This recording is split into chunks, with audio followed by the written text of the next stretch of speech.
سڵاوتان لەبێت. لە کاتێکدا هەموو چاوەکان لەسەر کۆبوونەوەی ئەمڕۆی ئەنجومەنی نوێنەرانی عێراق و هەڵبژاردننی دەستەی سەرۆکایەتی ئەنجومەنی نوێنەران بوو. مەسعود بارزانی لەبارەی پۆستی سەرۆکۆمار پەیامێکی بڵاو کردەوە و وەکو بۆمب لە میدیاکاندا تەقیەوە. با باسێکی پۆستی سەرۆکۆمار بکەین. ئەو پۆستەی لە دوای ساڵی 2014ەوە لە نێوان یەکێتی و پارتی زۆرترین مشتومڕی لەسەر بووە. پۆستەکە پشکی پێکاتەی کووردە. لە دوای ساڵی 2005ەوە وەکو عورفێک لە ناو کوردیژە بەرکەوتەی یەکێتی بووە. یەکێتی سوورە لەسەر وەرگرتنەوەی پۆستەکە و بە مافی خۆی دەزانێت. پارتیش داوای پۆستەکە دەکات و کاندیدیشی بۆی هەیە. ئەمڕۆ مەسعود بارزانی سەرۆکی پارتی دیموکراتی کوردستان بە فەرمی لەبارەی پۆستەکەەوە پەیامێکی بڵاو کردەوە.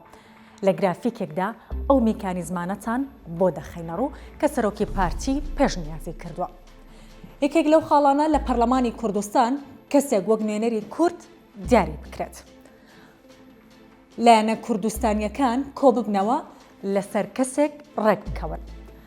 فراکسیۆنە کوردیەکان لە ئەنجومەنی نوێنەرانی عێراق کەسێک بۆ خۆیان دیاری بکەن. کەسێک لە لایەنەکانی تر یان کەسێکی بێلایەن دیاری بکرێت. لەسەر ئەو پرسا ڤار پەیوەندی بە ژمارەیەک لە بەرپرسانی یەکێتی کرد لەبەر هەستیاری بابەتەکە ئامادە نەبوون هیچ قسەیەکی لەسەر بکەن.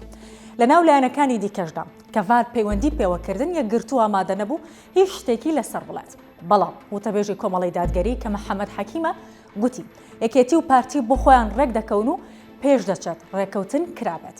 چونکە فراکسیۆنی یەکێتی دەنگ بە کاندیدەکەی پارتی دەدات و وەرگرتنی پۆستی جێگیری دووەمی سەرۆکی ئەنجومەنی نوێنەرانی عێراق. چاوەڕوانیش دەکرێت پێشنیازەکەی بارزانی کاردانەوەی زیاتری لێ بکەوێتەوە. ئەوەی تاوکو ئێستا قسەی لەسەر کردووە.